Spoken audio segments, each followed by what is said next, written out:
দেশের দক্ষিণাঞ্চলের অন্যতম গুরুত্বপূর্ণ পর্যটন শহর কুয়াকাটা। বাণিজ্যিকভাবে ব্যস্ত পটুয়াখালী-কুয়াকাটা মহাসড়ক এখন দুর্ঘটনার ভয়ঙ্কর রুটে পরিণত হয়েছে। পুরো ৮৩ কিলোমিটার মহাসড়ক জুড়ে ছড়িয়ে থাকা তীক্ষ্ণ বাঁক এবং সড়কের উপর গড়ে ওঠা বাজারগুলোর কারণে প্রতিদিনই বাড়ছে দুর্ঘটনার সংখ্যা। সাধারণ মানুষ থেকে শুরু করে ঘুরতে আসা পর্যটকরাও হারাচ্ছেন প্রাণ।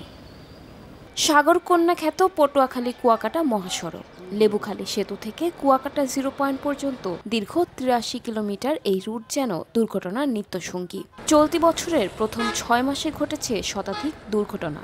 প্রাণ হারিয়েছেন অন্তত ১০ জন, আহত হয়েছেন ৪ শতাধিক। পুরো সড়ক জুড়ে রয়েছে কমপক্ষে ২০টি বিপজ্জনক বাঁক।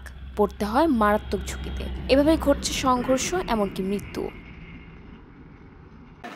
কুয়াকাটা পটুয়াখালী যে রাস্তাগুলো সোজা না, সোজা থাকলে গাড়িগুলো খাদে পড়তে না, বাঁকার কারণে গাড়িগুলো খাদে উল্টে পড়ে যায়।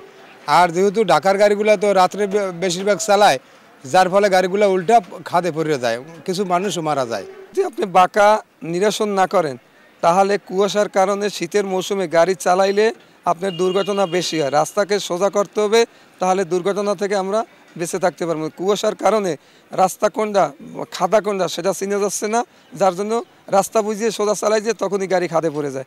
ঝুঁকিপূর্ণ বাঁকের তালিকা যেমন দীর্ঘ, তেমনি নেই কোনো সংকেত ব্যবস্থা বা পর্যাপ্ত আলো। প্রায় প্রতিদিনই এখানে ঘটছে ছোট বড় দুর্ঘটনা। বাঁকগুলো পুনর্গঠন করে প্রয়োজনীয় সংকেত স্থাপন এখন জরুরি দাবি স্থানীয়দের।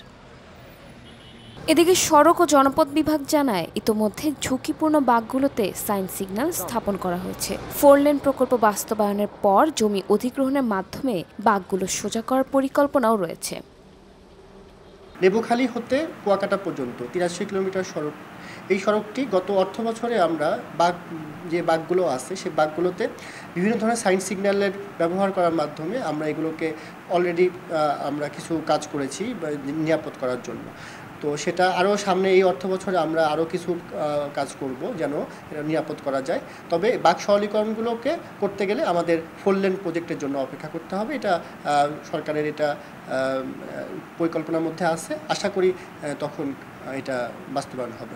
অপরদিকে জেলা প্রশাসনের শীর্ষ কর্মকর্তারা বলেন, ব্যবসায়ী, পথচারী এবং পরিবহন চালকদের সুবিধা মাথায় রেখে সড়কের উপর গড়ে ওঠা বাজারগুলো স্থানান্তরের কার্যক্রম চলছে।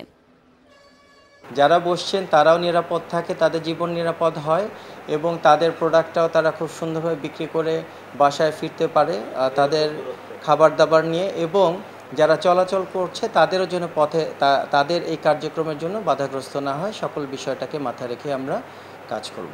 পর্যটন শহর কুয়াকাটায় এবং দক্ষিণাঞ্চলে গড়ে ওঠা একাধিক মেগা প্রকল্পের কারণে এই রুটে যানবাহনের চাপ বাড়ছে, সেই সঙ্গে বাড়ছে দুর্ঘটনা। দ্রুত সংস্কার এবং কার্যকর তদারকি না করা হলে এই মহাসড়ক আরও দীর্ঘদিন হয়ে থাকবে প্রাণহানির নীরব ফাঁদ।